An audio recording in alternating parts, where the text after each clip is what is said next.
मैं इस सदन को पूरा विश्वास दिलाना चाहता हूं कि भ्रष्टाचार का कोई भी मामला हो, चाहे वो पिछले 15 साल में दिल्ली सरकार ने भ्रष्टाचार किया हो, चाहे वो एमसीडी में हुआ हो, चाहे हमारी सरकार के दौरान कोई भ्रष्टाचार करे, मैं इस सदन को ये विश्वास दिलाना चाहता हूं कि उनको बख्शा नहीं जाएगा और उनके खिलाफ सख्त से सख्त कार्रवाई की जाएगी।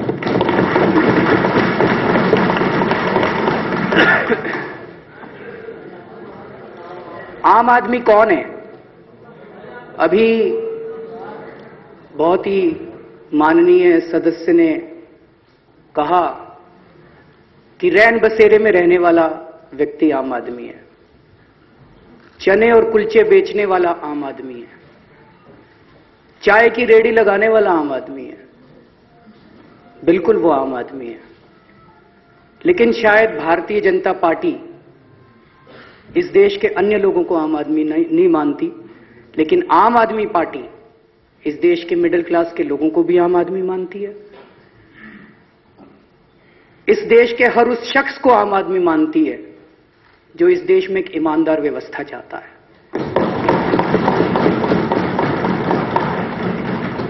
जो इस देश में आज एक बेईमान व्यवस्था चाहता है और बेईमानी से जीना चाहता है, वो खास आदमी है, चाहे उसके पास पैसे कम हो चाहे पैसे ज्यादा हो। लेकिन जो व्यक्ति आज इस देश के अंदर ईमानदार व्यवस्था चाहता है, चाहे वो ग्रेटर कैलाश में रहता हो चाहे झुग्गी में रहता हो, वो इस देश का आम आदमी है।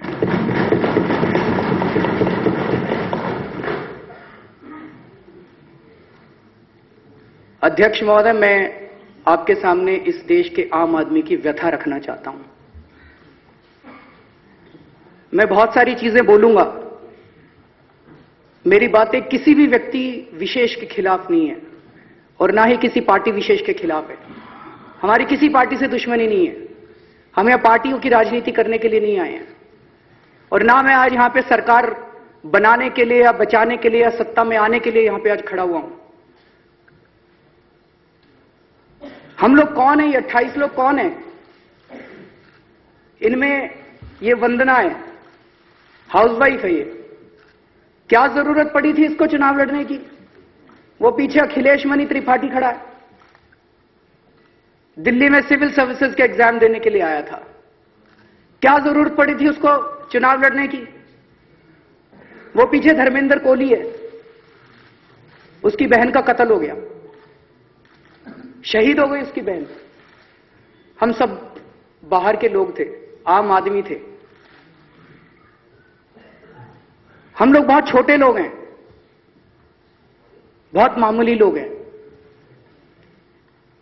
हमारी कोई औकात नहीं है। हमने कभी जिंदगी में नहीं सोचा था हम चुनाव लड़ेंगे, हमने कभी जिंदगी में नहीं सोचा था पार्टी बनाएंगे।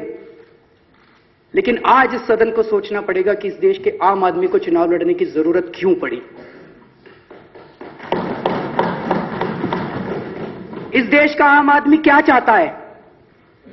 इस देश का आम आदमी चाहता है कि उसको 2 वक्त की रोटी मिल जाए। इस देश का आम आदमी चाहता है उसको तन ढकने के लिए कपड़ा मिल जाए। इस देश का आम आदमी चाहता है उसके सर पे छत हो और उसके घर में बिजली पानी हो। इस देश का आम आदमी चाहता है कि उसके बच्चों को शिक्षा मिल जाए। इस देश का आम आदमी चाहता है कि मेरे घर में कोई बीमार हो तो उसका इलाज हो जाए। इस देश का आम आदमी चाहता है कि उसके बच्चे सुरक्षित हों, उसका परिवार सुरक्षित रहे, सुरक्षा चाहता है इस देश का आम आदमी। और इस देश का आम आदमी चाहता है एक अच्छी न्याय व्यवस्था।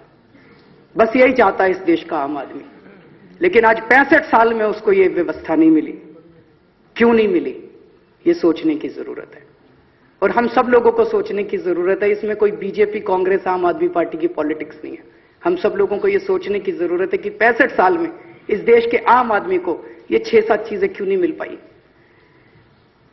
अभी 2 दिन पहले मैं पढ़ रहा था, दिल्ली के अंदर 2 लोग ठंड के अंदर ठिठुरते हुए मर गए। अब इसमें राजनीति करने की जरूरत नहीं है, लेकिन हम सब लोगों को मिलकर सोचना पड़ेगा, इस सदन को सोचना पड़ेगा, दिल्ली के लोगों को सोचना पड़ेगा। आजादी के बाद से आज तक पता नहीं अरबों खरबों कितने करोड़ों अरबों खरबों कितने पैसे खर्च हो गए। अगर वो पैसे ठीक खर्च हो जाते तो शायद इस देश के व्यक्ति को ये सब तो मिल जाता है जो छोटी छोटी उसकी ख्वाहिशें हैं, लेकिन वो सारे पैसे गए कहां, ये इस देश का आम आदमी जानना चाहता है। वो पैसे कहां गए सारे के सारे?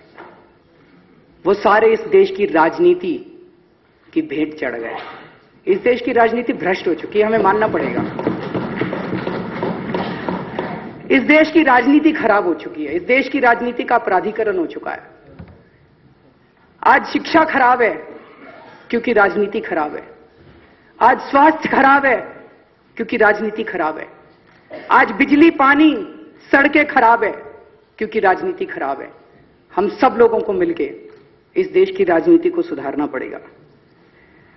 जब आम आदमी का जीना मुश्किल हो गया बहुत ज्यादा, तो 2 साल पहले इस देश के आम आदमी ने, आम औरतों ने, आम बच्चों ने, आम बूढ़े लोगों ने, सब लोगों ने सड़क के ऊपर उतर के, लाखों करोड़ों लोगों ने सड़क के ऊपर उतर के आंदोलन किया और कहा अपने नेताओं से, आदरणीय नेताओं से, कि भ्रष्टाचार के खिलाफ कानून बनाओ, भ्रष्टाचारियों को जेल भेजो। लेकिन इस देश के नेताओं ने उनकी नहीं सुनी।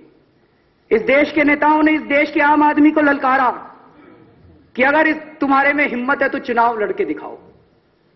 इस देश के नेताओं ने ललकारा इस देश के आम आदमी को, अगर हिम्मत है तो चुनाव लड़के दिखाओ और खुद सदन में आ जाओ और खुद अपना कानून बना लो।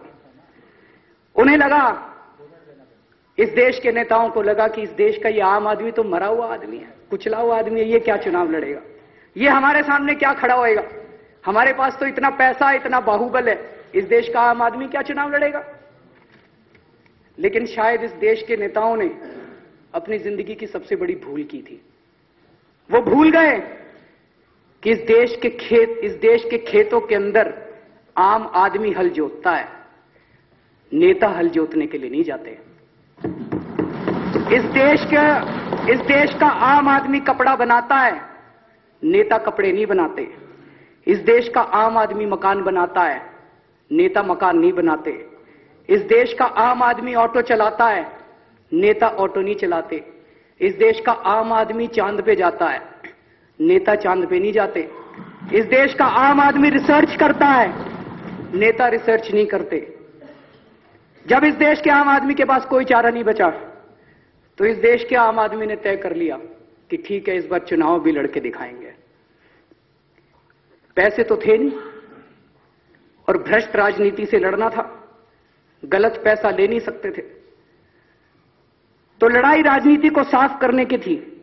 इसीलिए तय किया, हारे या जीते, सच्चाई का साथ नहीं छोड़ेंगे। सच्चाई के रास्ते पे लड़ाई शुरू हुई। एक लगभग असंभव सी लड़ाई थी। किसने सोचा था 1 साल पुरानी पार्टी 28 सीट जीत जाएगी? किसी ने नहीं सोचा था। असंभव लड़ाई थी, जीत की संभावना बिल्कुल 0 लग रही थी। नेता मजाक उड़ाते थे हमारा, लेकिन कहते हैं ना, जिसका कोई नहीं होता उसका खुदा होता है। भगवान, ईश्वर, अल्लाह, वाहेगुरु, ये असहाय का साथ देते हैं। सच्चाई हार नहीं सकती। 4 दिसंबर को और 8 दिसंबर को चमत्कार हुआ, आम आदमी जीत गया। इस देश के आम आदमी की जीत हुई। अध्यक्ष महोदय, पहले मैं भगवान पे यकीन नहीं किया करता था, लेकिन मुझे यकीन हो गया कि भगवान तो है, ईश्वर तो है, कहीं ना कहीं कुछ तो है। सच्चाई कभी हार नहीं सकती। दिल्ली के आम लोगों ने इस देश से भ्रष्ट राजनीति को उखाड़ने की दिशा में पहला कदम उठाने की जरूरत की है। तो अध्यक्ष महोदय, आज इस सदन के सामने प्रश्न है कि आम आदमी की इस लड़ाई में इस सदन का कौन कौन सदस्य आम आदमी के साथ खड़ा है। यह लड़ाई देश से भ्रष्ट राजनीति समाप्त करके सच्चाई और ईमानदारी की राजनीति कायम करने की लड़ाई है। आज इस सदन के सामने प्रश्न है कि इस सदन का कौन कौन सदस्य देश में सच्ची और ईमानदार राजनीति कायम करने की इस लड़ाई का हिस्सा बनना चाहता है। दिल्ली के आम आदमी के कुछ मुद्दे हैं, इनमें 17 मुद्दे मैं इस सदन के समक्ष रख रहा हूं, और आज इस सदन के सामने प्रश्न है कि कौन कौन सदस्य इन मुद्दों का समर्थन करते हैं। अध्यक्ष महोदय, इस देश के अंदर एक अजीब किस्म का वीआईपी राज है। एक मंत्री जाता है तो सारा ट्रैफिक रोक देते हैं। क्यों रोकते हैं भाई? कहते हैं जी मंत्री जी का समय बड़ा कीमती है, ट्रैफिक लाइट में खड़े हो गए तो उनका समय बर्बाद हो जाएगा। मैं तो बहुत मामूली आदमी हूं, मैंने बताया 6 ही दिन हुए हैं, 7 ही दिन हुए हैं। मैं तो 6-7 दिन से ट्रैफिक लाइट पे भी रुकता हूं, मेरा तो कोई टाइम खराब नहीं हुआ अभी तक।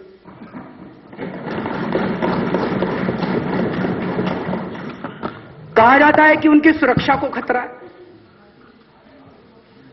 देखो जी, जब तक ऊपर वाले की इच्छा है तब तक आपका कोई कुछ बिगाड़ नहीं सकता, और जिस दिन ऊपर वाले की इच्छा खत्म हो गई तो पूरी दुनिया का इतिहास उठा के देख लो, कोई आपको बचा नहीं सकता, चाहे कितने बॉडीगार्ड आप लगा लो। तो हम चाहते हैं कि दिल्ली से ये वीआईपी कल्चर खत्म होना चाहिए और इस देश से भी ये वीआईपी कल्चर खत्म होना चाहिए। ये पहला मुद्दा है। दूसरा, जन लोकपाल बिल का मैं सहमत हूं। श्री हर्षवर्धन जी ने कहा कि दिल्ली के अंदर एक लोकायुक्त कानून है, पर वो बहुत कमजोर है सर। वो कानून बहुत कमजोर है, उस कानून के अंदर कुछ नहीं कर सकते। आपने तो देखा है पिछले कई सालों में जो लोकायुक्त कहते हैं उसको कूड़े के डिब्बे में डाल दिया जाता है, उसको तो बदलने की जरूरत है। तो दूसरा हमारा मुद्दा है कि दिल्ली के अंदर एक सख्त कानून पास किया जाए भ्रष्टाचार के खिलाफ। ऐसा कानून पास किया जाए कि अगर कोई भ्रष्टाचार करे तो भ्रष्टाचारियों की रूह कांप उठाए। भ्रष्टाचारियों को जेल होनी चाहिए, जल्द से जल्द होनी चाहिए और सख्त से सख्त सजा मिलनी चाहिए। और इसी कानून के अंदर यह होना चाहिए। आज इस देश का आम आदमी जब किसी सरकारी विभाग में काम करवाने जाता है, राशन कार्ड बनवाना हो, पासपोर्ट बनवाना हो, वृद्धावस्था पेंशन लेनी हो, कुछ भी करना हो, पैसे देने पड़ते हैं, बिना पैसे के काम नहीं होता। तो इसी कानून के अंदर सिटीजन चार्टर का भी होना चाहिए कि हर काम की समय सीमा तय हो। अगर उतने समय में काम नहीं होगा, अधिकारियों को सारे रिसोर्सेज दिए जाएं ताकि वो काम कर सके समय सीमा में। लेकिन अगर उतने कम समय में काम नहीं होगा तो फिर कोई ना कोई पेनल्टी तो लगनी चाहिए उस अफसर के ऊपर। इसका भी प्रावधान इस कानून के अंदर हो। यह हमारा दूसरा मुद्दा है। आज दिल्ली के अंदर एक बड़ी अजीब व्यवस्था है। दिल्ली क्या पूरे देश के अंदर राशन कार्ड लोगों के नहीं बनते। छोटी सी चीज है, राशन कार्ड बनने चाहिए, व्यवस्था के अंदर खुद ही बन जाने चाहिए। उसके बाद वो बेचारा काउंसलर के पास जाता है, वो बेचारा एमएलए के पास जाता है, वो बेचारा फिर मुख्यमंत्री के पास आता है, फिर भी उसका राशन कार्ड नहीं बनता। आज आपको अपने इलाके में कुछ भी काम कराना हो, आप जाके कह दो जी वो स्ट्रीट लाइट खराब है, उसका बल्ब ठीक करा दो। रात को मेरी बेटी कॉलेज से आती है तो इसलिए वो असुरक्षा होती है। आप किसी के पास चले जाओ, सरकार कहेगी पैसा नहीं है। लेकिन हम देखते हैं कि फुटपाथ तोड़ तोड़ के बनाते रहते हैं। पैसा तो है, पैसे की तो कमी नहीं है, लेकिन जो जनता चाहती है वो काम नहीं होते। सरकार या तो अपने बंद कमरों में निर्णय ले लेती है, उसमें कोई भी कारण हो सकता है, भ्रष्टाचार हो सकता है। भाई जब तक 50 करोड़ से कम का काम नहीं होगा तो काम ही नहीं समझते, 100 करोड़ से कम का काम नहीं होगा तो काम ही नहीं समझते।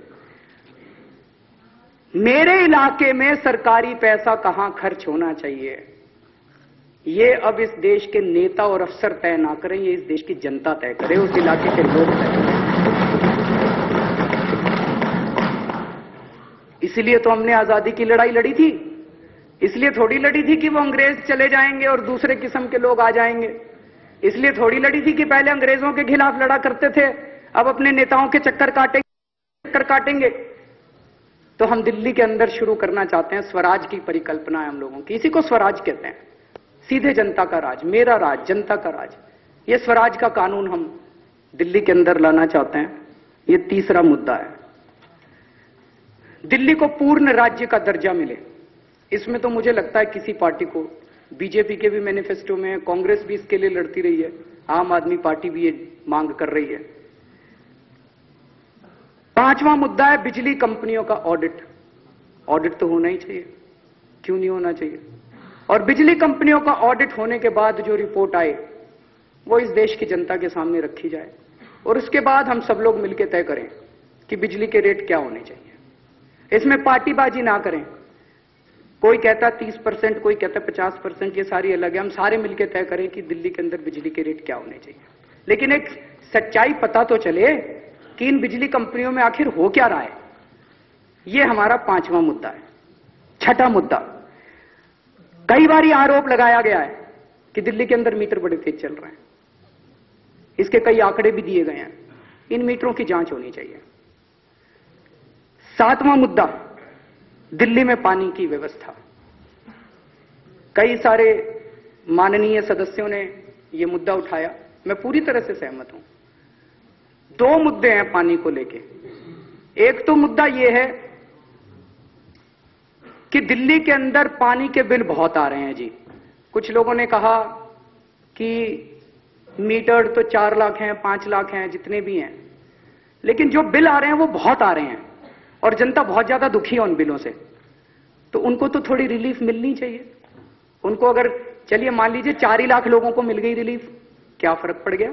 चलिए मान लीजिए 2 ही लाख लोगों को मिल गई रिलीफ, 2.5 लाख लोगों को मिल गई रिलीफ, अच्छा ही काम हुआ ना, कोई बुरा तो नहीं हुआ। तो एक तो बिल की समस्या है, दूसरी समस्या है पानी पहुंच नहीं रहा लोगों के घरों में।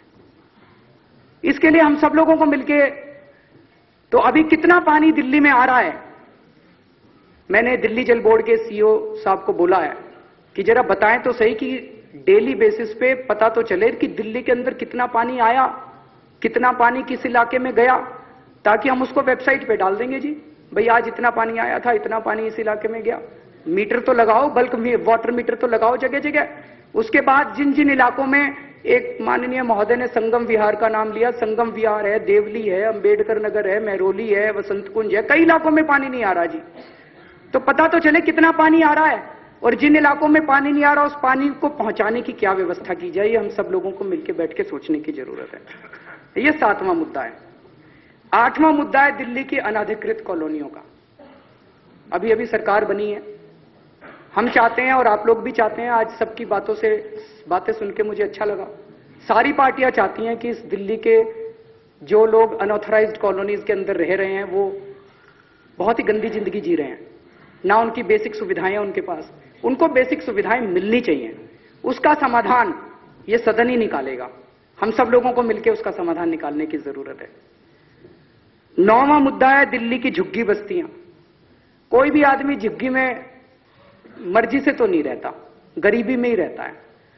तो इन झुग्गी बस्ती वालों के लिए भी हमें कुछ समाधान निकालना पड़ेगा, और जब तक समाधान ना निकले इनकी झुग्गियां ना तोड़ी जाएं। क्योंकि एक आदमी का जब घर टूट जाता है ना जी, उसके पास कुछ नहीं बचता, उसके बाद वो सड़क पे आ जाता है, फिर वो कहीं ना कहीं तो झुग्गी डालेगा। आप इधर से तोड़ दो तो वो उधर डाल लेगा, वो उधर से तोड़ दो तो इधर डाल लेगा। कुछ समाधान निकालना पड़ेगा इनका।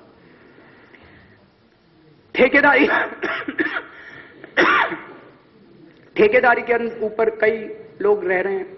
एक माननीय सदस्य ने मुद्दा उठाया, मैं बिल्कुल सहमत हूं जी, लेकिन अभी 4 ही दिन की सरकार है, आपके साथ बैठ के ही इसका भी समाधान निकालेंगे कि ठेकेदारी में उनसे 10,000 रुपए पे दस्तखत कराते हैं, 4,000 रुपए उनके हाथ पे रखते हैं, 20,000 पे दस्तखत कराते हैं, 8,000 रुपए उनके हाथ पे रखते हैं, उनका पीएफ काटते हैं, जमा नहीं कराते, उनका ईएसआई नहीं जमा कराते। तो इनका शोषण भी बंद करना पड़ेगा, इन ठेकेदारी पे काम करने वाले लोगों का। 11वां मुद्दा है व्यापार एवं उद्योग। इस दिल्ली के व्यापारी, बहुत सारे व्यापारी आते हैं मेरे पास। इस देश का 99% व्यापारी ईमानदारी से काम करना चाहता है जी, लेकिन हमारी व्यवस्था पूरी ऐसी बनाई गई है कि हर व्यापारी को एक चोर की निगाह से पूरी व्यवस्था देखती है, सरकार देखती है। सरकार ये सोचती है, हर व्यापारी को ये सोचती है इसने चोरी कर रखी है। व्यापारी ये कहता है मेरे से टैक्स ले लो, लेकिन मेरा पीछा तो छोड़ो, मेरे को धंधा तो करने दो। वो टैक्स खुशी खुशी देना चाहता है, लेकिन वो ईमानदारी से काम करना चाहता है। तो इस पूरी व्यवस्था का भी अपने को सरलीकरण करना पड़ेगा, सबको बैठ के ही सरलीकरण करना पड़ेगा। रिटेल में एफडीआई, हम तो इसका विरोध करते हैं और बीजेपी भी इसका विरोध करती है, तो मुझे तो लगता नहीं सदन में इसकी कोई दिक्कत होनी चाहिए। दिल्ली के गांव देहात, आज दिल्ली में किसान को किसान नहीं समझा जाता। दूसरे राज्यों के अंदर बीज पे सब्सिडी मिलती है, खाद पे सब्सिडी मिलती है, दिल्ली के किसानों को नहीं मिलती। मुझे तो लगता नहीं भी किसी को भी इस पे एतराज होगा कि दिल्ली के किसानों को भी किसानी का दर्जा तो मिलना चाहिए, और अगर उनके भूमि का अधिग्रहण होता है तो जबरदस्ती नहीं होना चाहिए। लाल डोरा का विस्तार होना चाहिए। 14वां मुद्दा है शिक्षा। आज दिल्ली के सरकारी स्कूलों की हालत बहुत खराब है। कोई अपने बच्चे को चाह के सरकारी स्कूल में तो नहीं भेजना चाहता। मुझे नहीं लगता हमारे में से यहां पे किसी के भी बच्चे सरकारी स्कूल में पढ़ते हैं। हमारे में से किसी का भी कोई भी आदमी अपने बच्चों को सरकारी स्कूल में नहीं भेजना चाहता। सरकारी स्कूलों की हालत सुधरनी चाहिए, सरकारी स्कूलों की संख्या बढ़ाई जानी चाहिए। और प्राइवेट स्कूलों ने जो धांधली मचा रखी है दिल्ली के अंदर, डोनेशन के नाम पे, फीस के नाम पे, डोनेशन का सिस्टम तो बंद करना चाहिए। और यह फीस कैसे तय की जाती है, इसका कोई पारदर्शी तरीका निकालना चाहिए, कोई फॉर्मूला निकालना चाहिए। 15वां मुद्दा स्वास्थ्य का। आज किसी सरकारी अस्पताल में चले जाओ, बहुत बुरा हाल है वहां पे। तो सरकारी अस्पतालों के अंदर प्राइवेट अस्पतालों से भी अच्छा इलाज होना चाहिए। 16वां मुद्दा है महिला सुरक्षा का, कि महिलाओं की सुरक्षा के लिए एक अलग स्पेशल महिला सुरक्षा दल बनाया जाए। दिल्ली के अंदर पिछले 1 साल में कई रेप हुए। अखबार में मैंने एक पढ़ा था, 15 अक्टूबर तक लगभग 1330 रेप हो चुके थे। एक दामिनी के बारे में तो अपने को पता, दामिनी का मुद्दा तो खूब उठ गया, तो फास्ट ट्रैक कोर्ट भी बन गया, 7-8 महीने में उनको सजा भी मिल गई। बाकी 1329 केसेस का क्या हुआ किसी को पता ही नहीं, वो खुलेआम घूम रहे हैं, 20 साल चलते रहेंगे केस। तो कम से कम ऐसी व्यवस्था तो हो अपनी न्याय व्यवस्था कि महिलाओं के साथ अगर कोई गलत काम हो तो उस मामले में 3 से 6 महीने के अंदर उस व्यक्ति को सजा मिलना चाहिए, उसकी ट्रायल पूरा होकर उसको सजा मिलनी चाहिए और सख्त से सख्त सजा मिलनी चाहिए। और आखिरी मुद्दा है न्याय व्यवस्था, कि आज कई सालों तक केस लंबित पड़े रहते हैं। ये तो हम सब लोग मिलकर कर ही सकते हैं कि दिल्ली में जितनी अदालतें हैं, निचली अदालतें, इनकी संख्या बढ़ाई जाए, इनके जजों की संख्या बढ़ाई जाए, ताकि लोगों को जल्दी उनके केसों का निपटारा हो सके। तो माननीय अध्यक्ष महोदय, जैसा मैंने कहा, मैं अपनी पार्टी के लिए समर्थन मांगने नहीं आया जी, मैं अपनी सरकार के लिए भी समर्थन मांगने नहीं आया। मैं सर 2 मिनट, मैं 2 मिनट पूरा कर लेता हूं, बस आखिरी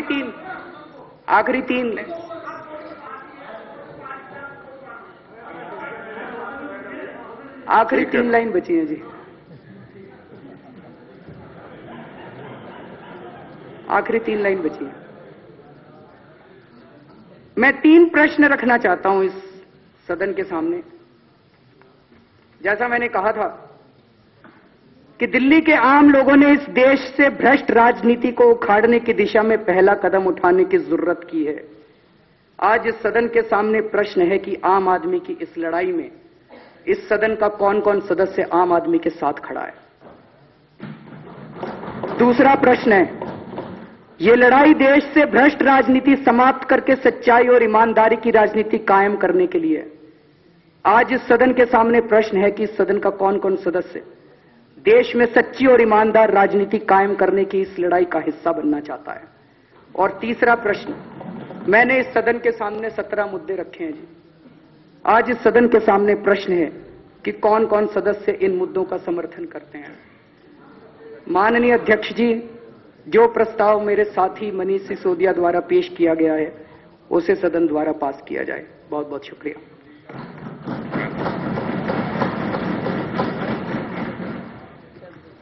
यह विश्वास प्रस्ताव सदन के सामने है। जो इसके पक्ष में है वो खड़ा हो जाए।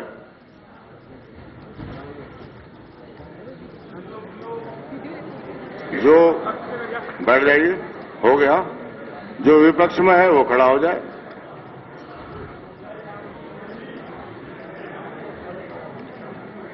हाँ पक्ष जीता, जो सरकार प्रस्ताव पास हुआ।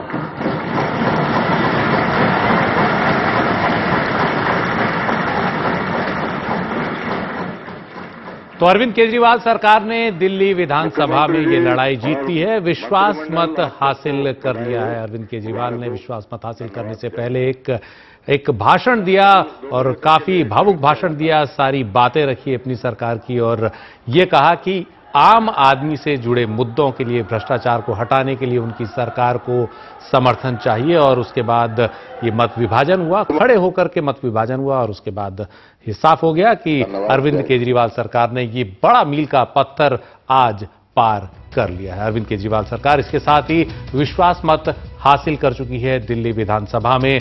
और आज जो 3 घंटे चलनी थी कार्रवाई, वो लगभग 5.5 घंटे करीब चली और उसके बाद नतीजा ये कि अरविंद केजरीवाल सरकार अब दिल्ली पर अगले कम से कम 6 महीने तो रहेगी ही, यानी लोकसभा चुनाव में अरविंद केजरीवाल की अगुवाई में ही दिल्ली चुनाव के लिए जाएगी।